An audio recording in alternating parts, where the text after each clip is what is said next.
ぶりにみんな大好き、レンズの話をしていきたいなというふうに思うんですけど、本日は僕のねお気に入りの 40mm 単焦点のお話です。気づいたらね、僕ここに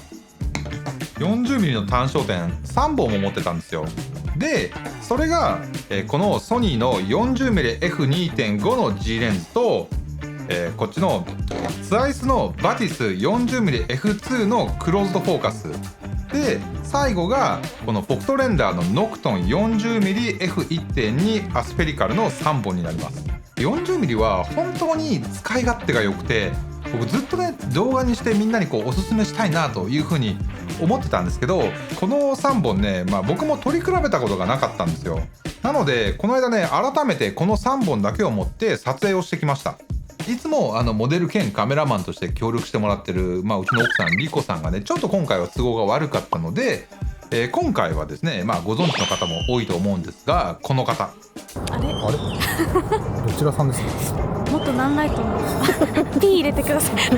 シャルゲストのスペシャルゲストの日本のねカメラ好きの皆さんにはおなじみのいつはです。いつはちゃんにねモデルとして今回は協力してもらって、ストリートポートレートをしてきました。というわけで、今日はこの3本のレンズの作例をねお見せしつつ、それぞれの特徴を皆さんにお伝えできればなと思うので、 40mm レンズ選びの参考になればいいかなというふうに思います。じゃあそしたらね、各レンズの特徴を見ていく前に、そもそも35mm や 50mm っていうレンズがある中で 40mm って中途半端じゃね、一歩下がったり前に出たりすればいいじゃんなんてね思ってる方は大間違いですよ。 35mm だとちょっと広いけど 50mm だと狭すぎるなっていうことがねよくあるんですよ。でもちろん僕も、35mm も 50mm も持ってるし使うしね、35mm、40mm、50mm で、被写体の大きさがね同じになるようにこれ揃えて撮ったとしても、背景の見え方っていうのはやっぱりそれぞれ違うので、 40mm の写りっていうのはもう 40mm のレンズにしか撮れないんですよ。特にねストリートポートレートで街歩きしながらこうモデルさんと会話できる距離で撮影をしつつで、被写体と背景がこう絶妙なバランスでね撮影できるっていうのは、これはねほんと 40mm の最大の特徴だと思ってます。あとね 40mm の単焦点、これ結構コンパクトなものが多いので、例えば α7C2 とか ZV-E1 といったね小型なボディとの相性もいいですし、旅レンズとして何本も持っていけないなんていう時に、例えば2470のズーム1本と、あとは単焦点この 40mm のねどれか1本持ってくっていうのも非常に相性がいいんじゃないかなと思います。でまず1本目、このねソニーの 40mmF2.5 の G レンズなんですけど、重量がですね 173g で、最短撮影距離はオートフォーカス時で 0.28m、 マニュアルフォーカス時で 0.25m となっていて、価格コムのね最安価格で今約85,000円と、今日紹介するレンズの中では一番軽くて、お値段もねお手頃になってます。ソニーの G レンズっていうこともあって α7R5 といった高画素機で使用しても立体感をね殺さず、コンパクトなねボディからは本当想像できない高いね解像感を得ることができます。で絵的にはそのコントラストとか色のりも非常に自然っていう感じの印象で、すごくね現代的な写りをするレンズだなというふうに思うんですけど、裏を返せばなんかこうキャラ立ちしてるとかっていう、そういう感じではこのレンズはないかなと思います。非常に素直なレンズだなと思いますよ。ボケはね少しエッジが立つ印象で、硬すぎるってことはないんですけど、ただこうとろけるようなボケとまではいかないかなっていう感じですね。比較的ね柔らかい部類に入るとは思います。最短撮影距離がこの AF 時でも 0.28m と、結構寄れるので、物撮りとかテーブルフォトでも使えると思うんですけど、やっぱりこのレンズの最大の特徴はね、なんといってもこの軽さかなというふうに思うので、気軽にねやっぱりこう街撮りスナップとかっていうのは本当に楽しめるレンズかなと思います。でこのコンパクトなボディにもかかわらず絞りリングだけじゃなくてね、フォーカスホールドボタンとかそういったのもね、大体一通りついてます。で、純正レンズということもあって、やっぱりね、ソニー機ではこうボディの性能を最大限に引き出してくれるので、ほんとね、万人におすすめできる 40mm の単焦点はどれって言われたら、間違いなくこいつかなというふうにね、思います。では、次2本目に紹介したいのはこのカール・タイスのバティス 40mm なんですけれども、その前にですね、本日のスポンサーであるアートリストのご紹介でございます。で、アートリストは個人商用問わず様々なプロジェクトで使えるロイヤリティフリーの音楽やサウンドエフェクトを無制限にダウンロードして使えるサービスとなってます。また映像クリエイターとして見てもね、めちゃめちゃクオリティの高いテンプレートだったり、あとはストックフッテージが本当にね、これ数多くあって、コンテンツクリエイターに必要な様々なアセットをアートリストだけで揃えることができます。で、僕もね、長年使ってはいるんですけれども、日本でも今使っている人がめちゃめちゃ増えていて、街を歩いててもアートリストのね、こう聞き慣れた音楽を耳にする機会が本当に増えました。やっぱりその理由はライセンスの柔軟さで、ミュージック&サウンドエフェクトプロっていうプランを使用すれば、フリーランスの方であれば、ほとんどの案件で特別な手続きだったり、あとは追加料金なしで楽曲やサウンドエフェクトを使用することができて、マックスプランならさっき言ったストックフッテージを含む全ての素材も使用することができます。ぜひまだ使ってないという方はですね、概要欄の方にあるリンクから最大2ヶ月間無料になるので、ぜひ無料トライアルを始めてほしいなというふうに思います。というわけで以上、本日のスポンサーであるアートリストのご紹介でした。アートリストさん、いつもご支援ありがとうございます。そしたらね、次のレンズの紹介へと行きましょう。じゃあ2本目は今度こそ、このカール・タイスのバティス 40mmF2クローズドフォーカスの紹介になるんですけれども、重量は 361g で最短撮影距離は 0.24m、 価格コムの最安価格が現在約15万5000円となってます。今日紹介するねレンズの中では、サイズとあとはお値段とともに最大となっているんですけれども、同時にねやっぱり最も、最短撮影距離が短いレンズとなります。発売当初はね、この 0.24m っていう最短撮影距離には結構インパクトがあったんですけど、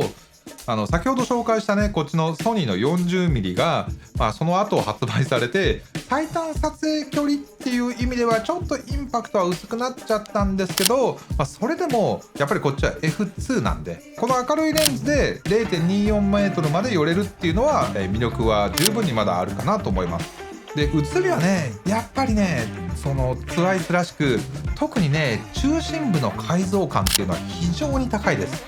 それこそG マスターの単焦点と本当引けを取らないレベルかなというふうに思います。すごくね暗部が引き締まったコントラストがパキッとしてるね絵作りが特徴かなというふうにも思います。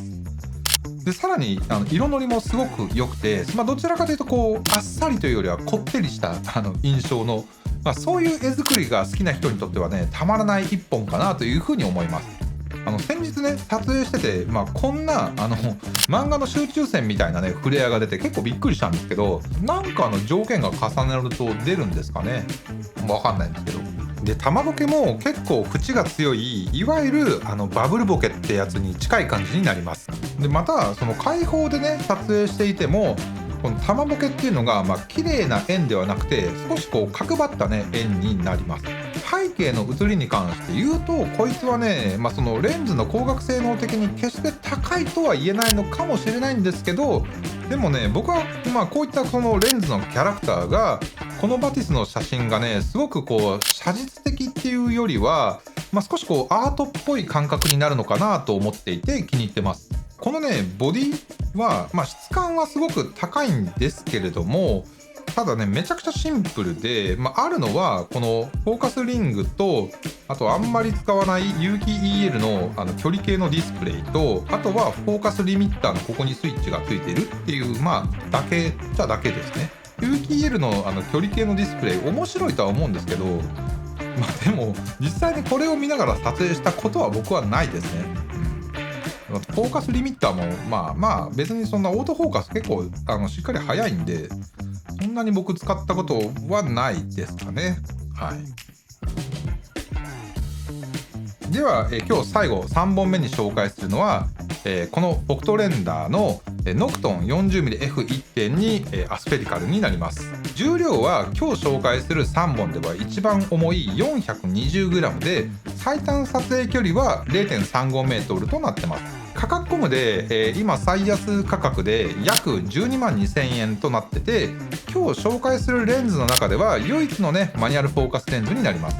フォーカスリングは非常に滑らかで、回転角も大きいので、精度もねすごく高くピント合わせできると思います。でもそれでもやっぱり F1.2 っていう浅いピント面で今回みたいなねストリートポートレートをガチピンで狙っていくっていうのはねかなり難しいです。ただそれはそれでオートフォーカスにはないね撮影の楽しさっていうのは間違いなく得ることができるのと、ちょっとこのピントがこう甘くなる感じ、逆にいい雰囲気になるっていうのはこれは本当ストリートポートレートならではというか、本当そういったケースにおいては全然ありかなというふうに思います。でこいつね、すごくねクラシックな見た目をしてるんですけれども、電子接点もちゃんと搭載しているので、もちろん撮影情報っていうのもちゃんとね記録されますし、あとはしっかりとボディ内手ブレ補正っていうのにも対応してます。でレンズの質感はねほんと非常に高くて、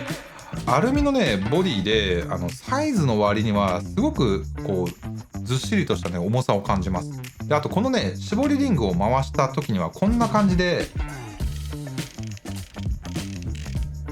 ちょっとねうるさいぐらいカリカリ音がして、これはこれで好きな人にはたまらないんでしょうね。こっちの 40mm の方と比較するとこれ 40mm でしょ、みたいな感じで明らかにねソニーと比べてメカニカルな音がするんですよ。で写りはというとこいつねこんな硬派な見た目をしてるんだけど開放ではね結構ソフトな写りをします。でコントラストや色のりっていうのも、割とあっさりしてる方なんじゃないかなっていう印象で、フリンジやフレアっていうのも盛大に出るので、正直ねお世辞にもちょっと現代のレンズと比較して、高い性能を持ってるかというと